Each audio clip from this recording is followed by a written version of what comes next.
All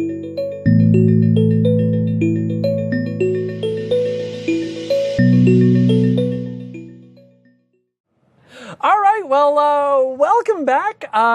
This is still Introduction to Programming Using Python. Susan Ibach, Christopher Harrison, and we left off doing loops. And Yes. when we were doing our loops, based on numbers, which is a great way to learn loops. And you will certainly be doing it based on X numbers. You will absolutely be dealing with numbers.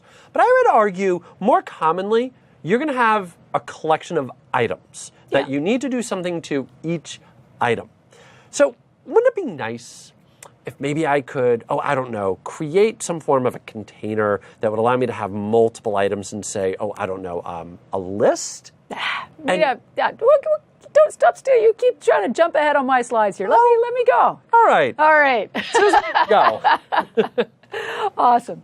Yeah, so we have been talking about loops, and loops are great for going through doing things multiple times, but they also could be great for looking at multiple values. And so we want to talk a little bit about the idea of lists, because there are times when we talk about our problem solving again, where one of the problems we have to solve is to remember a list of values. And this happens in the real world, day to day. You want to maybe remember the names of everybody who's coming to a party. Because, you have to print out their name cards later, or you have to make sure you remember if anybody's a vegetarian or needs kosher food. You need to make sure you have enough glasses and plates for everyone. So a lot of times you need that sort of remember everybody who's coming.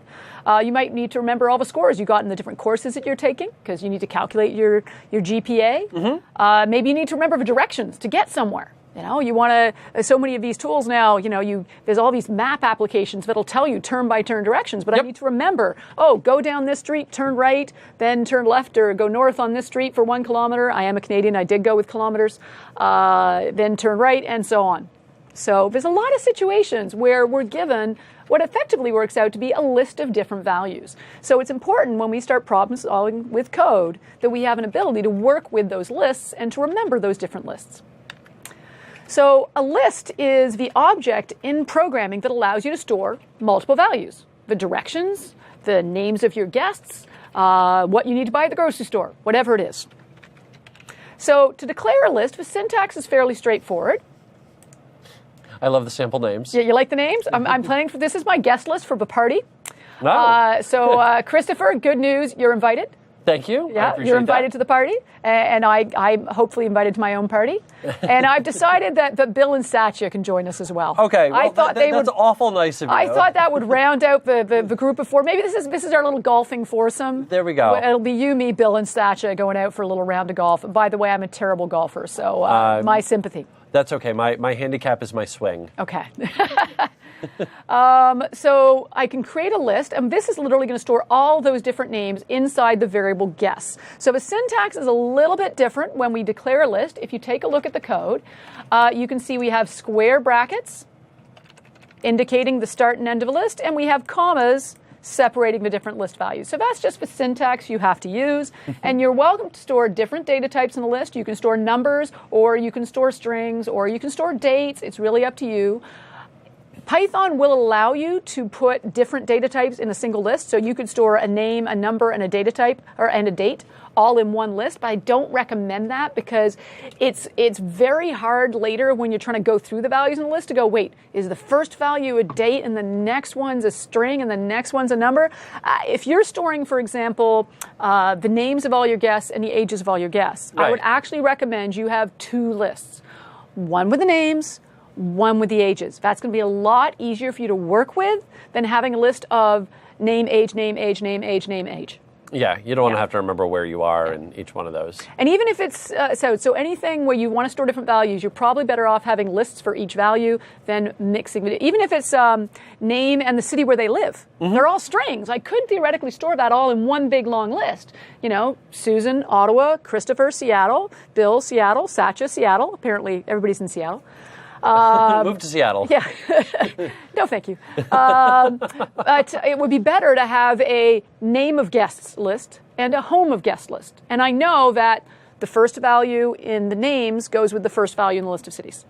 And the second value in names goes to the second value in cities. And I know the third value in names goes with the third value in cities. So that's just in generally speaking, when we're working with lists and code, we generally store one piece of information. Yeah.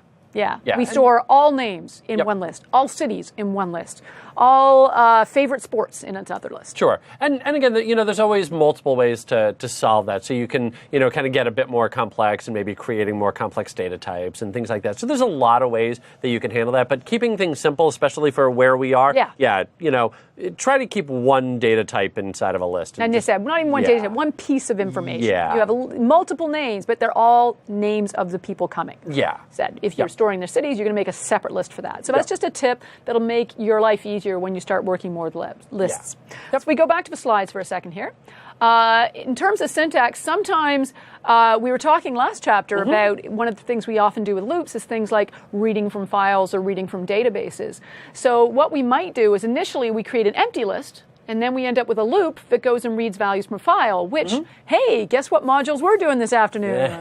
We're going to be reading from a file. So you're actually going to start putting everything together here, and you'll be able to write loops that read from files, put the values in a list. We're going to get to that by the end of the day. So to create an empty list, the syntax is simply give your list a name, and then you just specify the square brackets with nothing in them, and that literally is an empty list. Once you have created a list and you've given it values, it's important to know, how do I ask for a specific value? Because having a list of values is great, but if my program is going to print out a guest list for me, then I'm probably going to need a loop that says, go get the first value, print it, go get the second value, print it, or take the first value, write it to a file, take the second value, write it to a file so I can send it to someone else. So the way we do that is we have to specify where in the list of values located.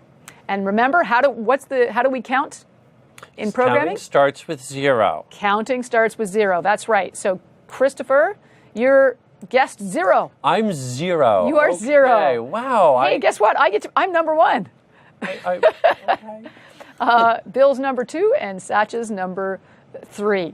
So this doesn't resemble the org chart in any way, shape, or form, by the way. Not at all. Absolutely not. But in terms of their positions, if you look at the slide, you can see it said the reference, if I reference the value in index position 0 or in position 0, that's going to be Christopher. If I specified guest 1, that would be Susan. Guest 2 would be Bill. Guest 3 would be Satcha. So you can, at any time you need to, it's possible to say, give me that specific value. In this case, if I say, give me score 3, that's going to return what value, Christopher? 0, 1, 2. Yeah, 0, 1, 2. 62. 3. So therefore... 49. Yes. Okay. It will return Sorry. 49. Yep. Yeah. You're right. I was waiting for you to catch up there. 0. Okay. We'll practice counting later. I need to take off my shoes. We didn't get past 5, but... So anyway, so because it's score number 3, because we start counting from 0, 0, 1, 2, 3, the value in the list that's in position 3 is in fact the number 49, even though that's the 4th value in the list. Remember, counting from 0. One of those little things we have to keep remembering. So sure enough, yes, this would print out Christopher and 49 on the screen. We call the position in terms of, in geek speak, when we talk about a position of an item in a list, we refer to that as the index. So you'll hear us say, what's the index of that item? What's the position index? So that's just a term we use when we're referring to a location of an item inside a list, or sometimes called an array. One of the neat things I like about Python is it actually allows you to count backwards. This is kind of neat. So if you want the last value in the list, that's position -1. The second to last value in the list is -2. Third to last is -3. And in this case, because there's 4 entries, Christopher would be -4. I just seem to be the smallest number. Don't take it personally. So you can literally say, print the value in the list that's in position -1. And that is actually something where there are times where you might want the last value. Yep. So it's nice to just be able to say, hey, get me the value in position -1. Rather than, there are other ways to do this. You can ask for what's the size of the array and then say, get me the one that's at the highest row. But it's just really nice not to have to do that. Just say, just give me the last value. Yep. The one in position -1. Yeah. I can't honestly think of a scenario, a business situation, where I would find myself asking for the third from the last. It's a little weird. No, but it is quite frequent. I just need that last item. Sometimes the second to last, but the biggest one is that last item. So having that kind of neat little shortcut of just -1 works really well. And actually, a couple of people asked that in the chat window. So that was like perfect timing. Just saw the question, and then sure enough, Susan's doing her demos. There we go. Awesome. You've put the right information on the slides when someone asked the question. And it also tells me that you guys are already getting it and already thinking about, wait, I want to do this. How do I do that? So that also tells me you're already thinking about real world problems you want to solve. Yep. It's really nice to have that ability to count backwards. Yeah, and somebody actually asked, so counting backwards, there's no 0. No, 0 is the starting point for going forwards. -1 is the starting point for going backwards. Yeah. So a little inconsistent maybe, but the thing is, if you specified how do you say -0 exactly? If you specified -0, well, that would still be 0, and then that would be the first value, not the last value. Yeah. So it kind of makes sense if you think about it. Square root of -1. Yeah. So let's go into some code and let's actually create a little list. So I'm going to go here and I'm going to create my guest list. And just to make you feel better, Christopher, look, I'll list myself first. I can be in position 1 or 0, and you can be number 1. I liked, however, though, that you still said, I like two things that you did there. I like the fact that you still said 1 for yourself, and I also like the RE on Christopher, very Canadian again. Yeah. Isn't that how you spell your name? Or you would think it was Christophe. Would you like me to turn you to Christophe? Yes, there we go. That's changes your name completely. Yes. No, your name is Christopher. I will enter it as Christopher. Thank you. And now I have that list. Obviously, I can print a value. Now, when you're specifying a position, one of the things you want to do is you will specify. You use the square brackets. So if I say guess 0, that will be the first value in the list. Yep. And if I want the second value in the list, don't forget your parentheses on print. 1. Yes. Oh, yes, I do need, that's right. I need by parentheses around the print statement as well. Hey, as I promised, we would make a few mistakes in our code along the way. And then go ahead and maximize your Visual Studio there. Make it. Oh, yes, absolutely. Dun, dun, dun. Thank you. You're welcome. All right. And now when I run, you can see that we get back Susan and Christopher back from the list because position 0 was Susan, position 1 was Christopher, so they both come back. Perfect. So fairly straightforward, nice and easy to create it and go through and create that list. I like it. All right, now, once you have a list, one of the other things you're going to do is maybe you're getting a list of values from a file or a database, and then you have to update that list and send it back. Maybe that's what your program is there to do. Maybe you're getting a list of guests, and then your program is going to vet them and decide, do I really want this person at my party? I'm hosed, aren't I? But in all seriousness, there are definitely situations where you'll get a list of values, and the purpose of your program is to work through that list of values. I'll give you an example. I used to do a lot of programs which worked with addresses. So I might get a list, and I don't know if you know this, but the big companies get a discount on mailing things out if they specify the address in a very specific format. And so maybe my program is one that's written for a big bank or something that's mails out bank statements to everybody, all of their customers, and they want to make sure they get the discounted rate from the post office because that's going to save them a lot of money. But to do that, they have to always display the addresses in a very precise format. So maybe your program is taking the address the way the user entered it and standardizing it. So it's making sure that the state or the province name is using the appropriate abbreviation, is saying, if you enter WA dot, we're going to remove the period off the end. We don't put that in a standardized address. So maybe that's what your program does.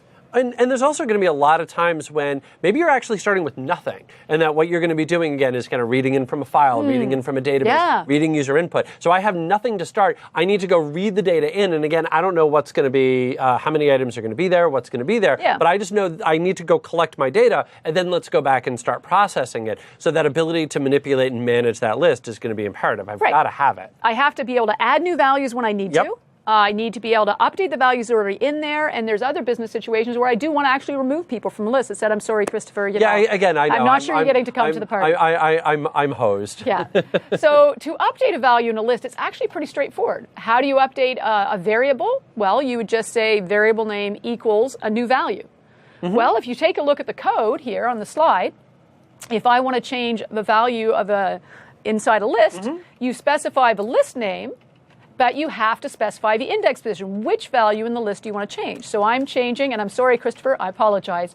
What I'm doing now is I'm saying Steve is invited, and so basically what's going to happen is the value in position 0 is now going to be, and I'm just going to take a slightly better pen here.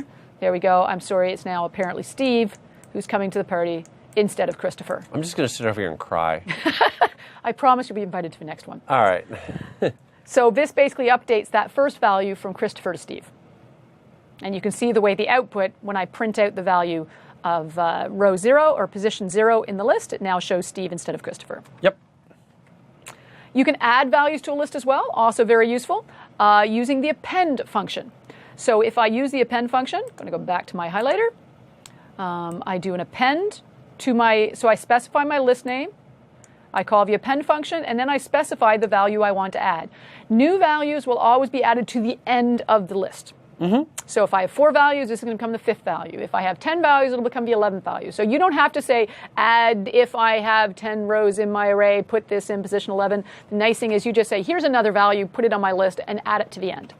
So if you look at the code, if I want to confirm that the value was added correctly, I can just use that little last value trick. Use that little -1 to say, hey, after I append it, let's look at the last value that I just appended. And sure enough, that's going to return Steve because that is now the last value in my list. So it's dynamic. It automatically stays up to date. Yes. Okay. Yeah, absolutely. I don't have to I like worry that about you're it. just explicitly removing me. Yes, in this next example, I'm sorry, it's just plain. Wow. So in this case, you can also remove a value Not from a even list. being subtle about it. Just boom, you're gone. So I can remove a value from a list as well. There's actually 2 different ways to remove a value from a list. If we take a look at the code on the slide, one option is to use the remove function. With the remove function, you specify the value contained in the list that you want to remove. So I'm not specifying the index position this time. This time I'm actually saying I'm explicit, as you said, my apologies, Christopher, this time. I know you were double booked this evening and you won't be able to make it, so I'm removing Christopher from the guest list. So now if we do this, if we then say, well, what's the first value in the list now? What value is going to be in position 0? It's going to be Susan because Christopher is removed. It doesn't leave an empty list item. It actually removes that entry from the list. So now the first item in the list will be Susan. So it's not leaving a blank behind. It's actually removing that value from the list completely. Okay. The other way of doing it is the delete command because sometimes you're going to want to say, I want to remove Christopher, I want to remove Bill, I want to remove Susan. Other times you're going to want to say remove row or value, the first value, remove the 8th value, remove the first value. So the delete command, now it's a little weird because this one is, the syntax is different. It's not guest.delete. It's actually a delete command. So a little confusing. You know what? You'll probably forget which it is and have to go look it up because you won't remember. But the nice thing about the delete command is it allows you to specify the index position of the value you want to remove from the list. Okay. So you can do it either way. If you know the list position, specify that. If you know the name or the value you want to remove, you can specify that with the .remove. So your choice. But both of them do the same thing. They both remove a value completely from the list. They don't leave a blank or a placeholder in there. So if you had 4 values in the list, after you remove a value, you only have 3 values left in that list. So let's actually play around with that. Let's go over to Visual Studio, and we've got our list here. So let's go ahead and let's add, who should we invite to our party? Christopher, got any suggestions? Colin. Let's invite Colin. All right, we're going to invite Colin to our... Parentheses. Oh, Oh, yes. Add. Yes. Yeah. Let's add. I'm going to add the value Colin. That is one of the things that's probably the drive you trickiest to get used to is when to use parentheses, square brackets, and so forth. And one thing that I always recommend to people that are getting into development is, be particular about your vocabulary, about how you call things. That you'll notice that I never interchange things like parentheses, so that's your parentheses, your square brackets, so square brackets, and then your curly braces. I always call them those exact same things because regardless of the language that you're talking about, they always mean very different things. And so if you're using the same terms over and over and over again, so if I'm just calling everything parentheses, all that you're going to wind up doing is confusing other people and probably also confusing yourself as well. So kind of keep an eye on that as you're getting into development. Yes, yeah, because there are some situations where you use curly braces, some situations where you use square brackets, like in lists. When I specify an index position or the values for a list, I use square brackets. When I'm calling functions and methods, I put the parameters I'm passing to those functions and methods inside parentheses. Yep. Or braces, some people just call them. Or, there's so many different names for it all. Yep, absolutely. All right, so if we go back to Visual Studio, you can see what I've done. I've invited Sonal to the party as well because he's helping us out with the Q&A today. Hey, Sonal. And he actually created a couple of the slide decks for this course, so definitely deserves to get invited. This will be our post-MPA celebration. And now when I go off and I run this code, you can see I've used the add method to add the values. And if I ask for the last value, was it not add? It was append. Oh, see, I already messed up. And actually, while you're fixing that, I would mention real quick, because I'm looking at it and I didn't catch it either. That's in .NET when you're working with a list, it's add. I know, yeah. It's just, one language. The more coding you do, the more confused you get between languages. Okay, so let's go back to the code and see if it works now. I've changed the .add to a .append. And now we go off, and sure enough, we can see that the last value in the list is now Sonal. So it must have successfully added our values to the list. Now, what would be really nice would be to have maybe a loop that showed everyone in the list. We'll get there. Yep. We will get there. By the way, a couple of people have, actually several people have asked, do this real quick for me. Sure. And because the best way to do it is, you know what, let's do it this way. What's the question, Christopher? The question is, if I say remove and there was multiple items in there with the same name, sure. What would it do? Well, then I'm at append. The next one I do is an update. Then we'll do remove, and we'll get right into that. Okay, perfect. So let's try, let's do a guest dot, let's change a value. If we want to change a value, and we decide that Bill isn't going to be invited anymore, we're going to now change that. Actually, what I've decided is Sonal is now going to be our third guest. And so we're adding Colin to our guest list. Okay. And we've decided that, I'm sorry, Bill, Sonal's coming instead of you. Wow, that's... Yeah. He's a busy guy. It's hard to get him. And he's often not available. So this is a way of updating. So this is update a value. And this append method is used to add a value. So we'll try that out. And sure enough, obviously the last guest is now Colin because he was added to the end of a list. Let me just print out the value of guest number 3 to prove that that is now, in fact, Sonal. And while you're doing that, it's also worth highlighting real quickly that while you were doing this, you could have just as easily have used input rather than just hard coding it in. Sure. It's one of those things when you're doing a simple demo like this, that if you throw in that input, that's now just another step to go in and do the demos. Yeah. And that's why we're just hard coding it in. But could you use input or anywhere else that you could be reading a string from? Absolutely 100%. Yeah. So it doesn't have to be hard coded. It's just easier to demo. Absolutely. Yeah. We're just trying to keep the code as easy to read as possible. Yep. So if we look at the code now, you can see we've appended the value, and then I'm just printing the new value, and then updating a value and printing it. So you can see that the updates happen in the code. So you can see the new values that have been updated in the list. And that takes us to delete, or the remove. So if I was to remove someone, so let's have, we're going to invite Bill twice. So we actually have the same value in there twice. And actually, I don't know what's going to happen. I'm curious. Let's find out. Was it .remove? Yes. Oh, thank you, IntelliSense. Yeah. There we go, helping me remember that it is remove. And let's going to remove Bill from the list. And then I'm just going to comment out these 2 lines, because then I'm going to ask for the last value. Okay. Because if I ask for the last value, if it removed both the Bills, then the last value should be Christopher. Yep. If, however, it removed only one Bill, then the last value will still be Bill. So that's going to be my little... I'm just going to comment out this code, and then we'll see what is the last value in the list. Keep forgetting no dope. Yes, I know. I keep forgetting that. Last value. And again, while you're typing this out, if you're ever curious about, what's going to happen, the easiest way to figure it out is just write a little bit of code and just test it real quick. Try it. Yeah, absolutely. So, I mean, I remember, and I know you've done this as well, when you're in the classroom, you know, somebody asks something that you don't know, because we don't know everything. We'll openly admit that. You know, somebody asks a question, hey, let's go in and try it. Give it a shot. So go ahead. In fact, there's been a couple of questions in the Q&A where I said, I don't know what would happen. Try it. I've actually answered that in the Q&A. Yep. So let's find out if we specify a value that exists multiple times. It only removes the first one it finds. So if you search for a value, if there's multiple occurrences of that value in the list, it will only remove the first one. Correct. So now we know what happens. And of course, if you specify a name that only appears once, then, well, I can't really prove that by printing the last value. It will only remove that specific value. And we can also use delete to remove a specific one. And we can say delete a particular entry from the list. So I could remove my name from the list. And then if I print the first value in the list, it should now be, don't forget your parentheses. Yeah, I'll get there. And that would be, let's say, print who is guest 0. So let's try, this was one option. Actually, let's not remove that. Let's remove. Yeah, leave me. I'm going to take off Satya off the end there. Satya. All right, so we remove Satya and we delete the first row. So now the first row should be Susan and the last row should be Bill. Close print. Okay, close parentheses. Thank you. All right, so I'm just going to move this code up a bit so it's a little easier. By the way, this is one of my favorite little keyboard shortcuts. If you highlight some code inside Visual Studio and you hold down the Alt key and the up-down arrow, it just moves the code up and down. So instead of always going copy, paste, copy, paste, copy, paste, sometimes if you're just moving code, it's a handy little trick. Alt up arrow, Alt down arrow.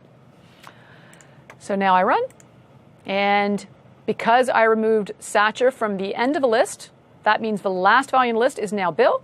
And because I said delete the guest in position 0, that's Susan, the first guest in the list is now Christopher. There you have it. Okay, so I can now update a value in a list. I can now remove a value from the list, and I can now add a value from the list. The next thing really is the ability to start moving around through the list. It'd be nice to see, how do I go through all those values? How do we combine what we learned about loops with these lists? So I can say, well, just show me everyone in the list, because that comes up quite frequently. Oh, and actually, I forgot one last thing I want to show you, which is also how to search a list, which can be useful as well. So if you take a look at the slide here, there is also an index function you can use. And if you call the index function, what it will do is it is actually a function of your list. You pass it the value you want to search for, and it will return you the first one it locates. So if you had 2 Bills in this case, it would tell you the location of the first one it locates. And it'll return the index. So in this case, if I ran this code, Christopher's in position 0, Susan's in position 1, Bill in position 2, Satya in position 3. So when I say go find Bill, it's going to come back and it's going to return a 2. Yep. Because that's the index position of Bill's entry in the list. So a couple of real quick things that I want to highlight just from the chat window that's been coming up. People are really into the remove. And so one of the questions was which item is removed if there's multiple. So if there's 2 Bills in there and I say first one Bill, would be removed. Exactly, yeah. It's going to be the first one. Yep.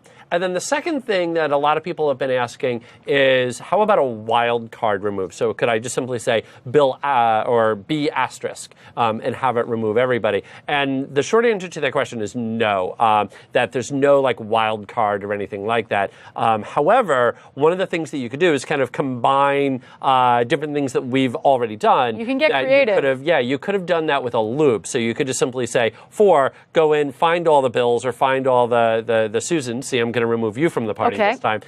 Go in and find all the ones that you want and remove them one at a time. So you could loop through it if you wanted to get rid of everybody, but at least out of the box there isn't anything. But that's one of those that you can easily do. It's not that you know what? challenging. That is a problem for you. There you go. So now you get to ask yourself, okay, if that function won't do it, how could you, once we've learned how to do loops, ask yourself, how could I write a loop that remove everybody that had that name from a list? So there's an extra challenge for you to try at the end of the module, because I'm sure by the time we're in this chapter, you guys are capable of solving that by writing a loop that goes through everything and says, everybody named Bill, remove them.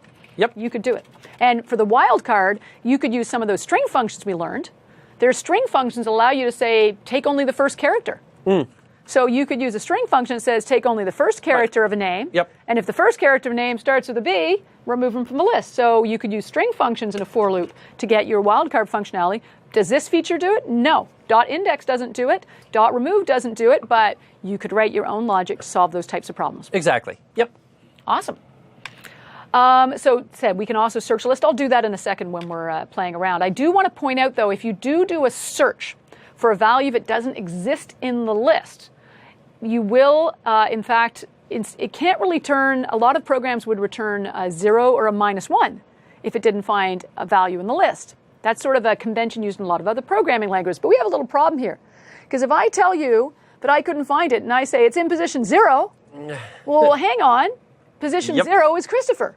Yep. And if I returned a -1 as a way of trying to say, oh, it's not in the list, so I'll return -1. Well, if I say, get me the value in position -1, well, that's the last value of the list. That's Satcha.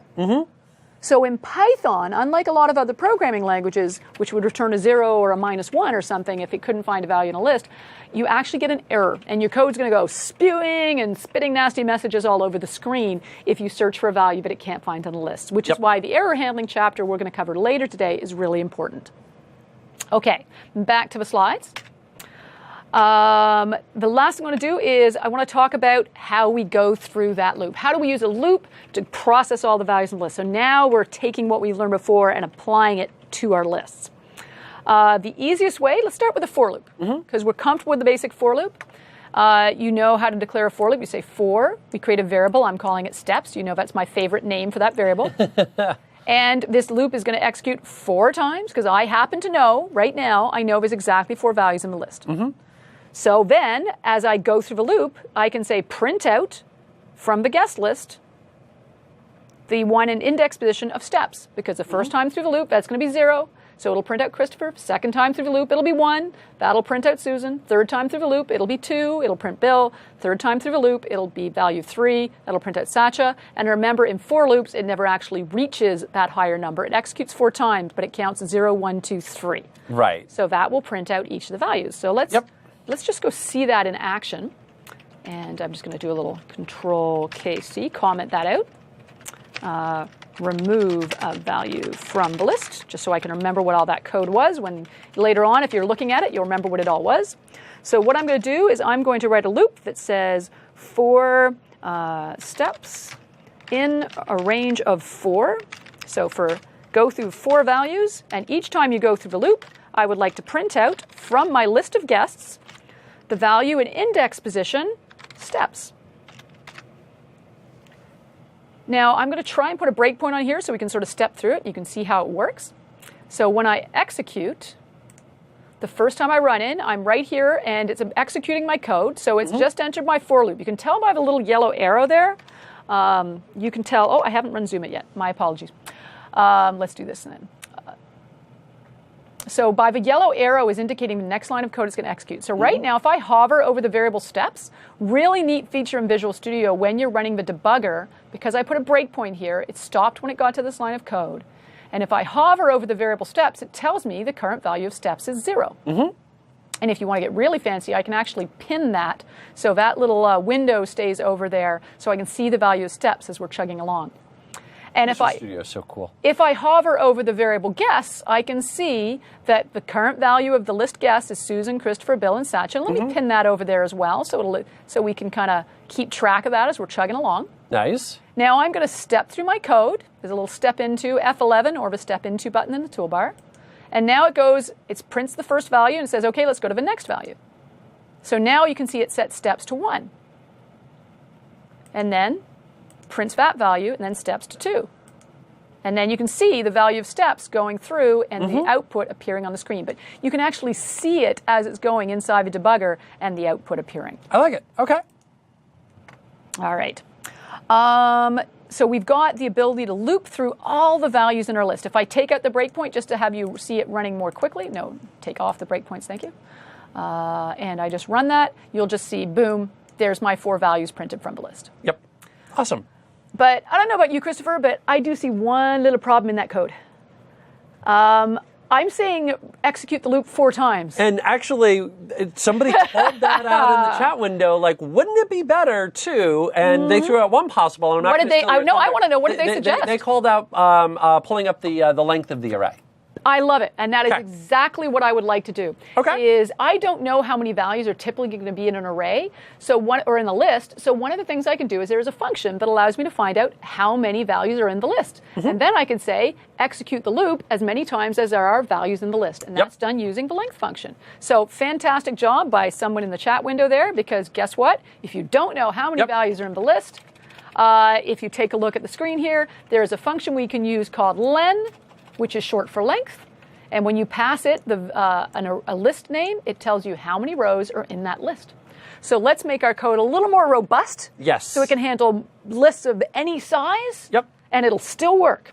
So I'm going to go back to Visual Studio now, and I'm going to say number of values in my list equals whatever values returned by length guests. Because the length function will tell me how many values are in that list. And then in my for loop, instead of saying execute it 4 times, I say execute it however many values in list. And watch my casing there, make sure I got my uppercase all matching. And now, if I have 4 values, we're good. But if I go in and I add Sonal to the list, my code will still work. And that's making my code more robust, so it can handle more situations, different sizes of lists. And really, it's also allowing me to be a lazy coder, because I don't have to change it if somebody gives me a different list value back. Yay, being a lazy coder. Yes. All right, so we have now that ability to loop through all the values in a list. Now, if we go back to the slides, though, don't tell anyone, but there's actually a really, really easy way to go through all the items in a list.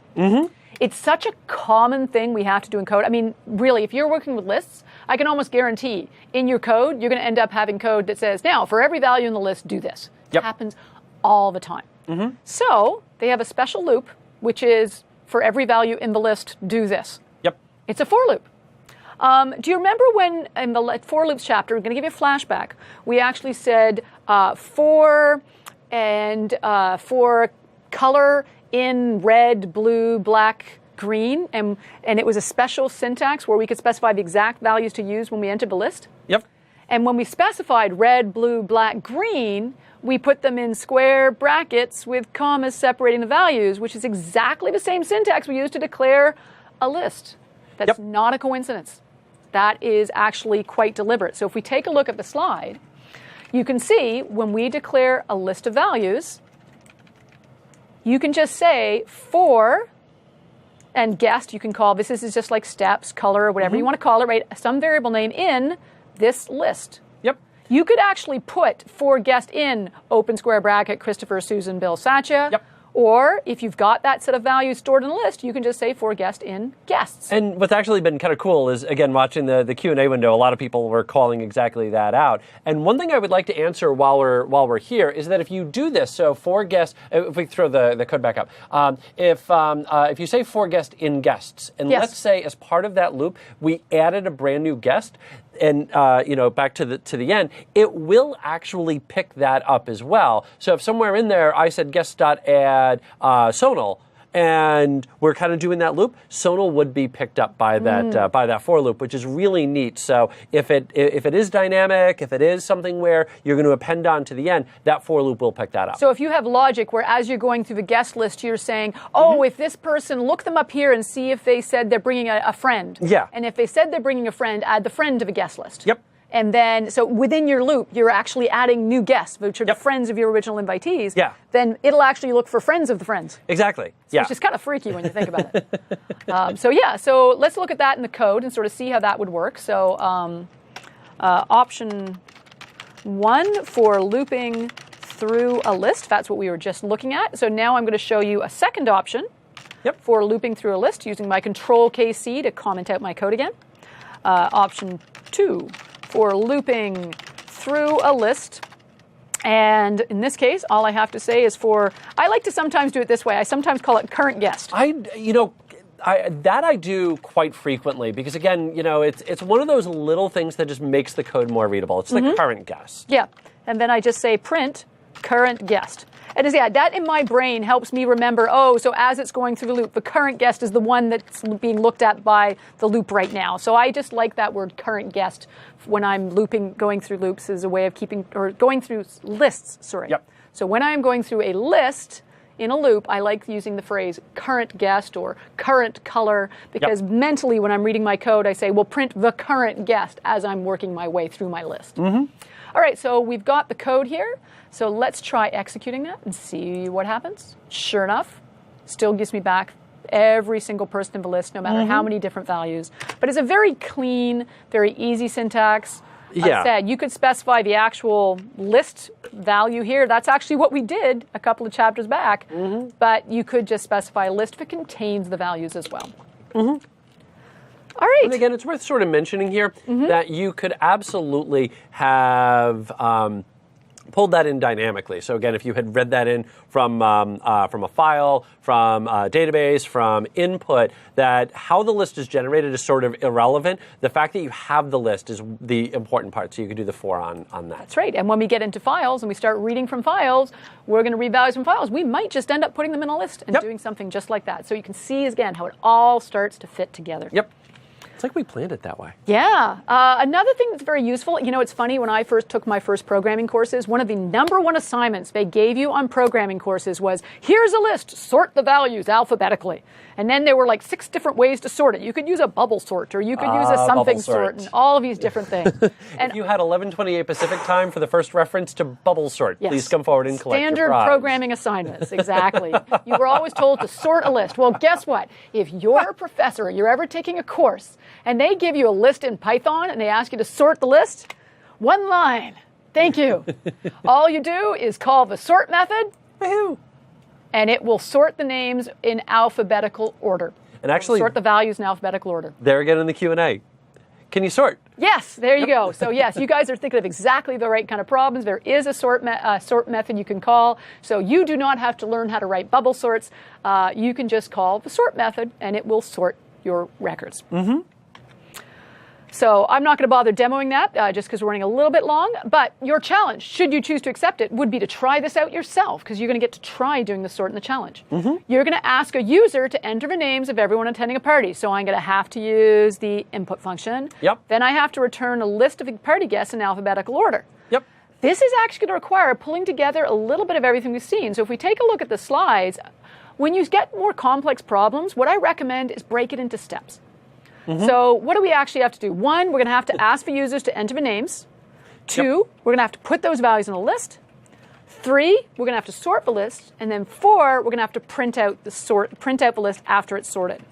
And then you can think, well, I know you guys out there already know how to ask a user to enter values. That's going to be the input function.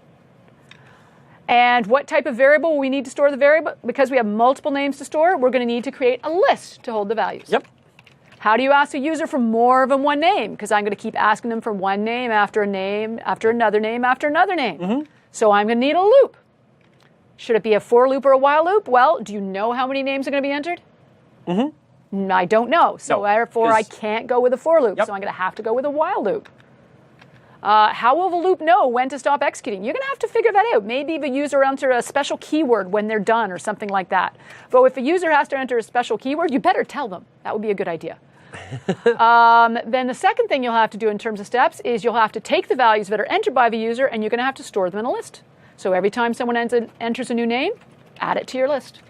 Then sort your list. We already saw we have a sort method to do that. And finally, you're going to need a loop that goes through the values in the list and prints out the values. So this one's going to be a little more complex. We're starting to pull together a lot of different things we've seen. We're also solving more complex problems. So it's going to be something along these lines. I am going to throw out a little problem for you that you're going to run into. If you write code like this, and I say, hey, guest, when you enter a name, we're done, I'll assume you've entered all your names. And in my code, they enter a value, and then I add it to the list. But I want to point out a little problem. When I print out the list of names invited to the party, I end up inviting Dunn. Dunn, just whenever he shows up, he just makes a mess of the place. We never want Dunn at the party. So this is the kind of little things you run into when you start solving problems. So if we go back to the slide, I'll give you a little hint. You might want an if statement as well. So wow, if statements, loops, inputs, prints, lists, we're putting everything together. So you're going to have some fun with this challenge, but I also know you can do it. And I think that takes us to the end of another module. Yeah, that actually does it. So, lists are cool. But of course, the problem with lists is that it's just in memory for right then. What happens if we close the program? Ah, yes. If I want to remember that list for later, I might just need to save that information in a file. Ooh. Coming soon. We should talk about that. We'll see you in 10. We'll talk about that. Bye.